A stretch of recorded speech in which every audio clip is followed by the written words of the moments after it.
Hello students, welcome to online biology classes. So this is the sixth video.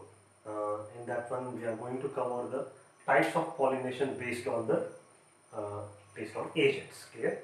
Before that one, what we have covered in the last class, just revise that. So pollination definition we covered, that is nothing but the transfer of pollen grain from the anther to the stigma of the pistil. Clear? So this is a brief definition. So pollination classified based on the source of the pollen grain. So under that three heading we covered. So first one is autogamy, second one is heterogamy, third one is the xenogamy. So autogamy means it is nothing but the self-pollination. Yes. So transfer of pollen grain from the anther to the stigma of the same flower means the pollination occurs within a flower, that is called as autogamy. The some conditions we are also seeing. Condition means flower should be bisexual, the anther and stigma should be close proximity to each other, and the timing of maturity when the pollen grains are released from the anther should be synchronized with the receptivity of the stigma one. Fourth one, the flower should be closed condition. So based on this one, so three plant name is given: Viola, Oxalis and Commelina. In these plant one, two types of flowers are produced.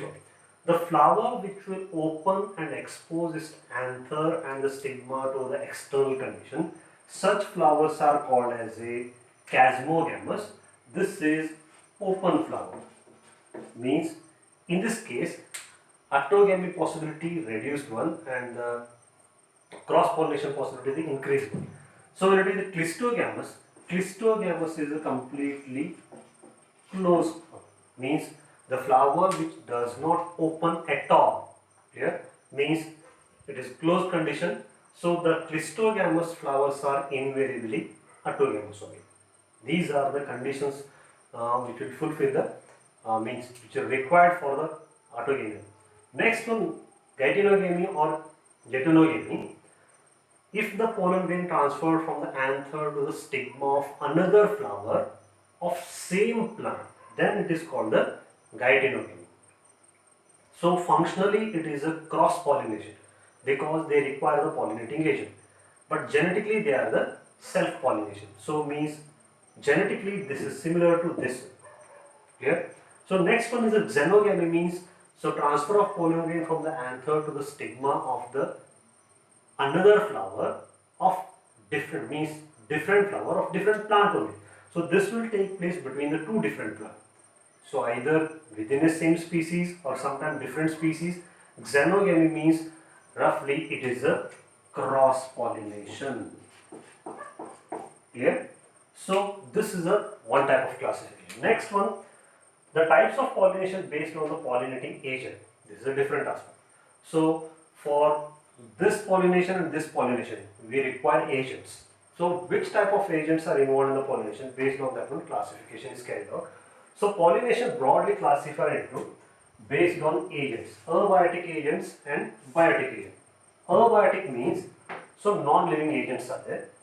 So biotic agent means so any organism or animal or insects, anything. So if any living organism assists the pollination, then it is called a biotic one. So when you take the relative proportion, almost 80% of pollination is carried by the living organism. Remaining 20% is abiotic. You see that? So that's why for the pollination, fertilization, plant is directly depend on the other organism.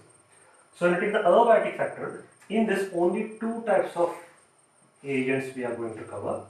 First one is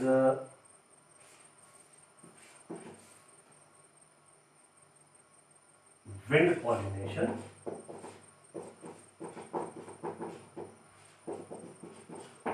or it is also called as the anemophil.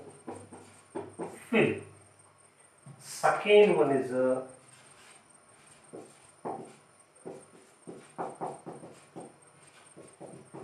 water pollination. It is called as a hydrophil. As water is called as a hydro, so this is a hydrophilic, this is a anemophily. From exam point of view, so both are very, very important. Clear? So now we are going to cover in detail what is the wind pollination or the air pollination or the water pollination. So first one is the anemophily. When you compare this one also, so compared to hydrophily, so anemophily is most common type in abiotic pollination. Yes, it is the most common. Most common means more in abiotic factor only. Most common means 98% of abiotic pollination is carried by the wind only. Means the remaining 2% is a hydrophily. It is the most common type. Second one, so it is a chance factor. Means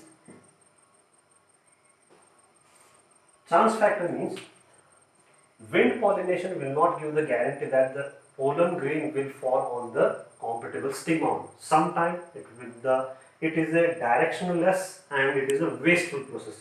So it is a chance factor because it is a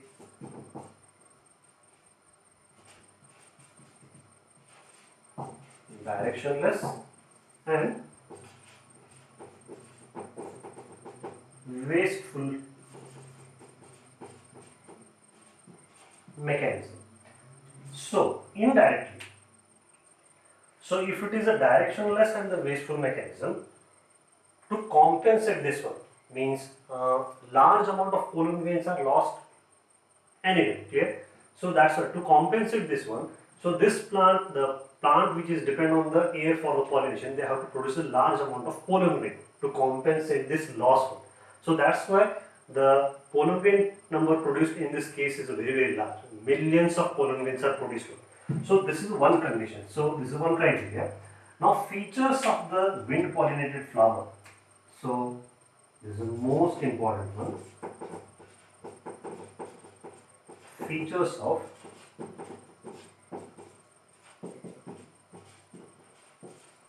wind pollinated flower. So think a little bit and tell me what are the features of the wind pollinated flower.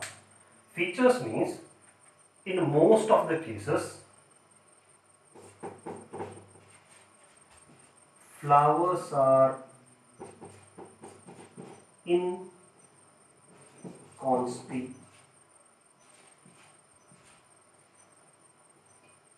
Yes, means very, very small. The flowers are very inconspicuous. Therefore, they are arranged in the form of inflorescence.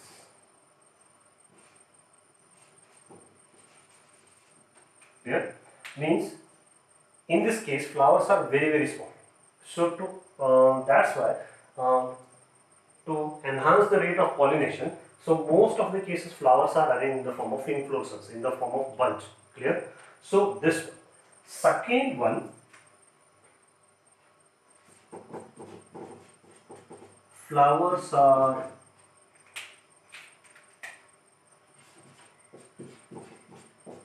colorless,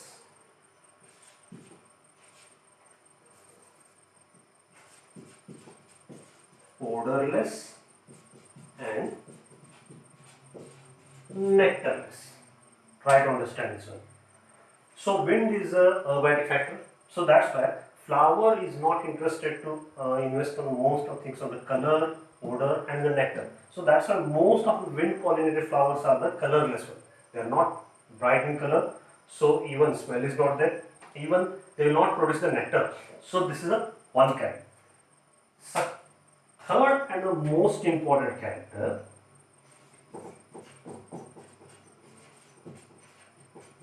pollen grains are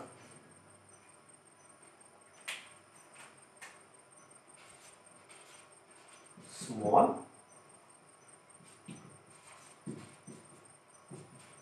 light in weight, and non-sticky. So try to remember this point. The pollen grains must be smaller one. If they are small, their weight is very less. They are light in weight. They can be easily carried by the wind current one. And non-sticky. Non-sticky means they are not gummy in nature. So if they are sticky, they adhere to each other and the weight increases and they will fall down.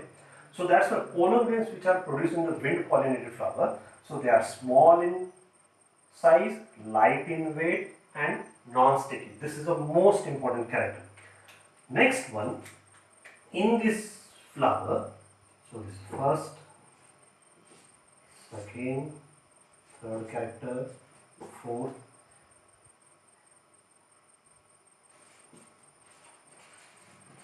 stamens must be exposed to air current. Fifth one, stigma must be feathery or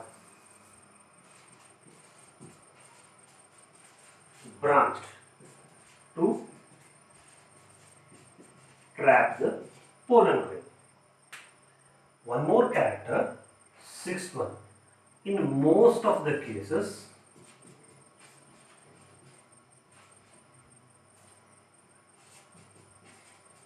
ovary have only one ovule.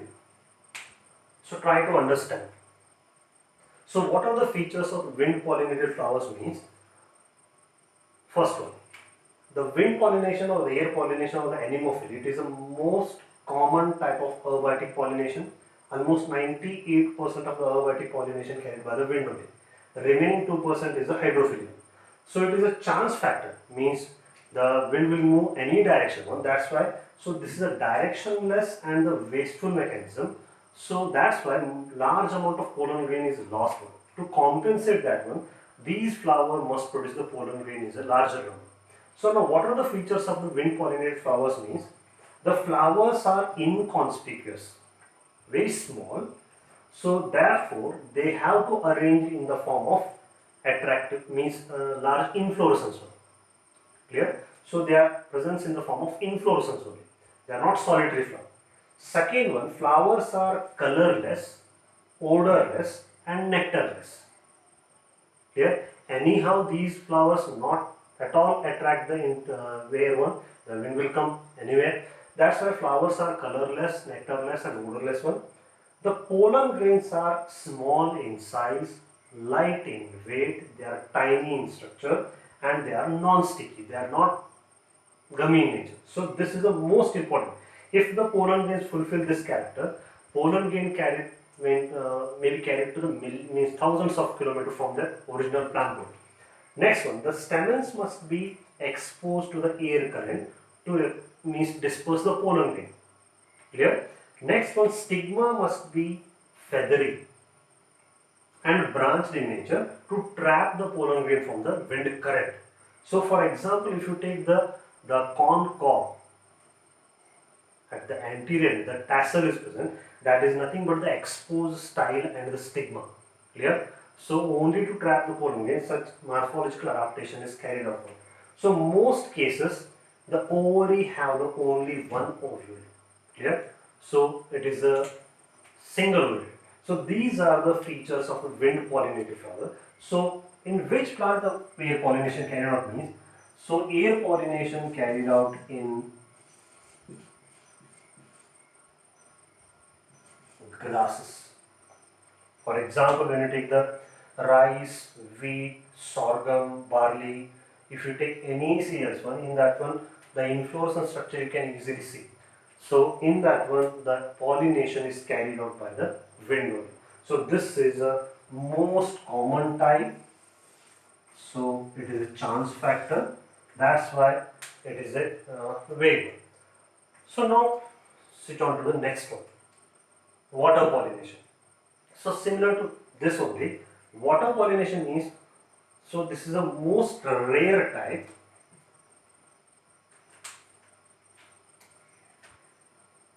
Wait.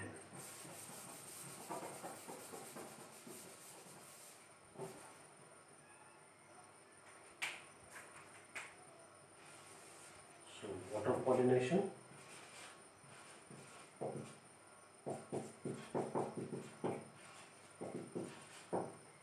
It is hydrophilic.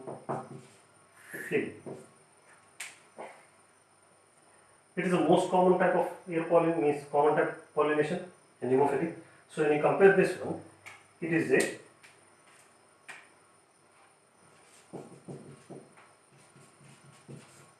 very rare type of pollination seen in only 30 genera. That is also specifically in monocots. So this is a very common, but this is very rare. When you compare this one, so almost 98% of the abiotic pollination carried by the air only, but here this is only 2%. Clear? That is only 30 genera are depend on the air for their pollination requirement. So now some vague topics.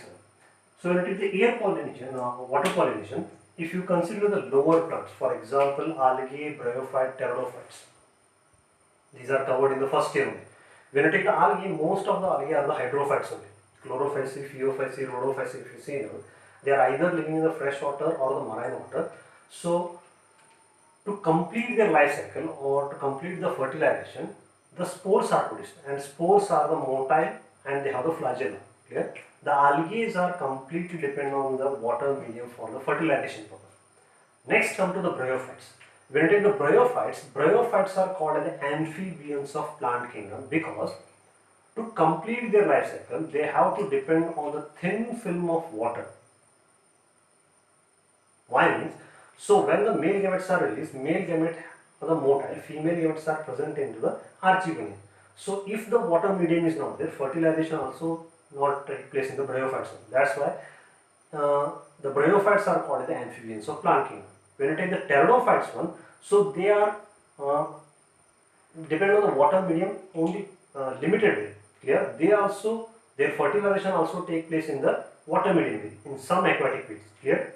So that's why the water is a primary medium in the lower organism to complete the fertilization. But when it is higher organisms, specifically in the angiosperms, only 30 genera are depend on the water for the pollination purpose. So in lower organism, for example, the algae, bryophytes and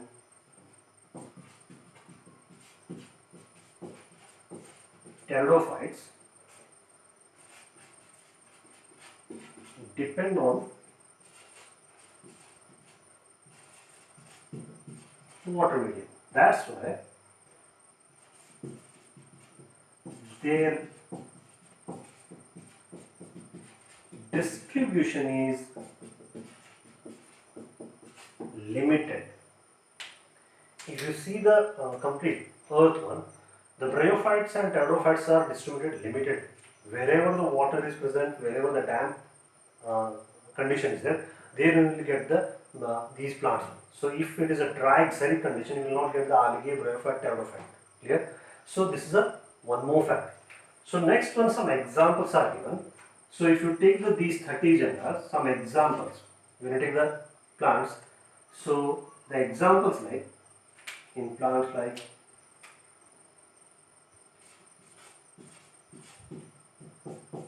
Hydrilla and Vallisneria. These are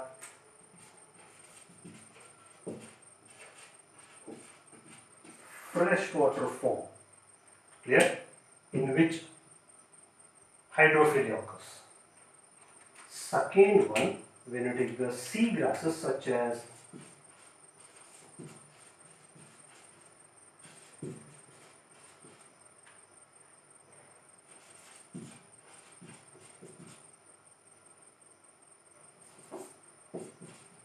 Zostera, it is a marine form. Zostera, Ceratophyllum, these are the marine forms. So one more question may arise. So give an example of the freshwater forms which are hydrophilic, means Vallisneria and Hydrilla. Give an example of the marine form which is dependent on the water for pollination, means either seagrass such as a Zostera. But some plants are there, they are aquatic, but pollination is carried out by other agents. For example, when you take the water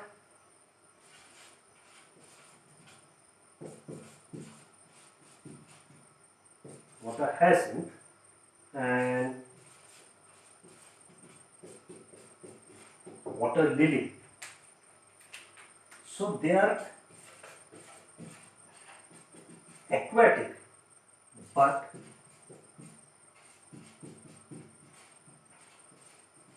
pollinated by either wind or by insects. So can you recollect? So once we will revise. So in this chapter video we are going to cover only herbative, that is only wind pollination and the water pollination. Anemophily means it is a air pollination. It is the most common type of herbatic pollination. So here chance factor is maximum, means so the wind pollination is either direct, means it is a directionless and the wasteful mechanism. Only to compensate this waste, the plant have to produce a large amount of pollen grain. What are the features of wind pollination flowers? Means flowers are inconspicuous, very small. That's why they have to arrange in the inflorescence. Clear?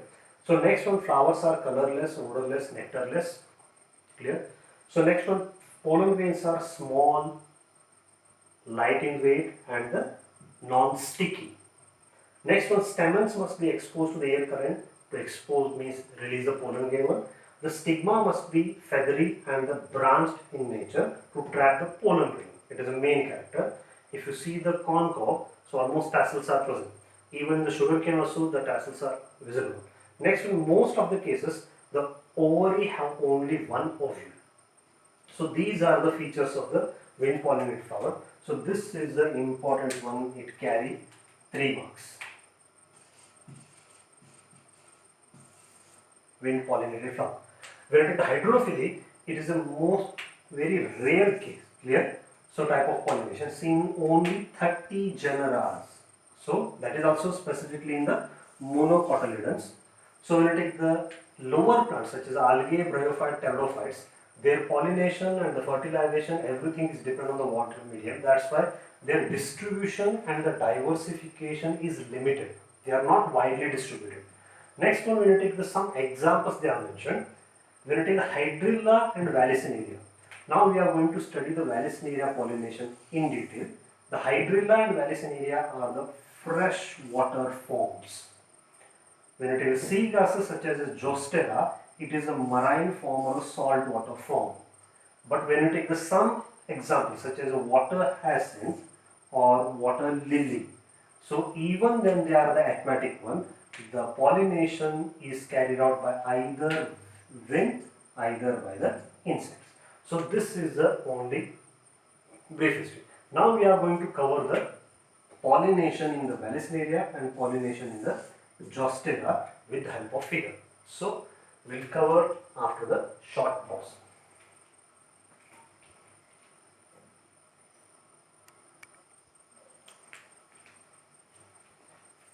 Yes, students. So we'll cover the pollination in the Vallisneria and Zostera based on the figure only. This figure is almost given in the textbook. So briefly, but this figure is not at all mentioned in the textbook only, but pictorial will cover. So first one, pollination in the Vallisneria. So Vallisneria plant is it is a freshwater form. Just we say Hydroland Vallisneria example of the freshwater. So this is freshwater and it is submerged one, but it is a dioecious. Dioecious means the male plant is different and the female plant is totally different. So if you take this figure, so this is a female plant and this is a male plant. So if you compare this one, in the female plant, the female flower arises and it will come to the surface of the water, and it has the trilobed stigma. So this is the female flower. When you compare the male flower, so this is a unisexual male flower. The male flower present at, this is also submerged also, clear? So in this case, the male flower release from this one. Male flowers are gradually carried to the surface, clear? So male flower figure is also given in the textbook. So almost somewhat like this one. So it is a male flower. Yes. So these are very tiny. So it come to the surface one with the help of the passive water current. So the male flower will move any direction. This male flower will move either this direction or any direction. So some of the male flower are brought near to the female flower. Yes. So now what happened? Due to presence of this flower, a small depression is formed near the female flower. When the male flower reaches to the female flower, suddenly it will tumble into this depression. Clear? So due to that one, so this will pollinate the stigma. So in this case, the pollen grains are released in the water, but they reach to the surface of the water. So means the pollination occur on the surface of the water. Clear? So that's why in the Vallisneria, the pollination take place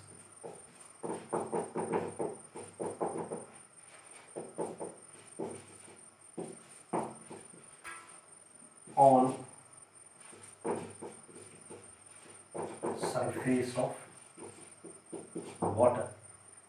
Here, this type of pollination is called as the epihydrophily.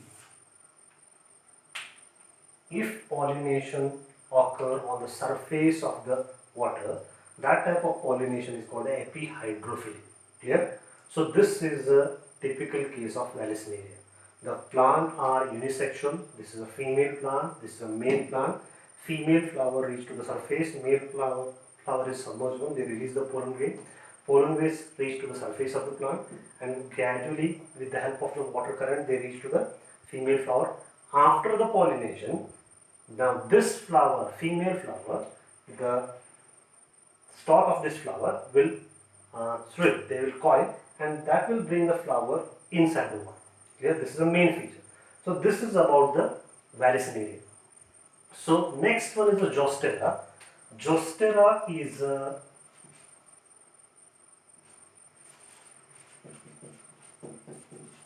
marine form. This is also submerged one. Clear? But here pollination take place inside the water, means in the water body. So that's why this type of pollination is called as a hypohydrophily. So two terms are there. So this is the epihydrophily. This is a hypohydrophily. Now what is the unique features of this one? So if this is Zostera, the male flower produce the pollen grain which are long and ribbon-like or needle-like, very tiny, but almost it is long. Sometimes the length of this pollen grain may range from the 250 micrometer. Clear? When we studied the pollen grain diameter is almost 25 to 50 micrometer, but here the length of the pollen grain is a 250 micrometer, and one of the character means the specific gravity of this pollen grain is similar to water. What it means? If the specific gravity of this pollen grain is similar to water, they can suspend any weight based on their weight. So either they present on this here, here or here, and they pollinate the flower easily. So if they are ribbon-like, when it comes to the female flower, if this pollen grain comes to the female flower, so towards the stigma they will coil suddenly. They are ribbon-like, anyhow they will coil near the stigma and they facilitate the pollination. So this is a pollination in the Zostera, where this is also submerged, but the pollination takes place inside the water body. That's why it is called the hypohydrophily. One more character of the hydrophily means most of water pollinated flower produce pollen grain which is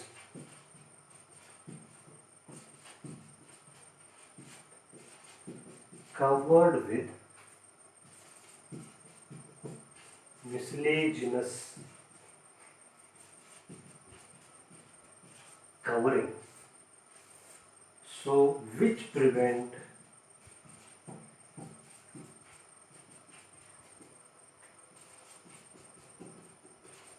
wetting of pollen grain. So this is an important feature of the water pollinated flowers. So most of the water pollinated flowers, if you take any examples, so they produce the pollen grain which are covered with the mucilaginous covering. The thick covering is present in the pollen grain. So due to that one, the pollen grains are unwettable.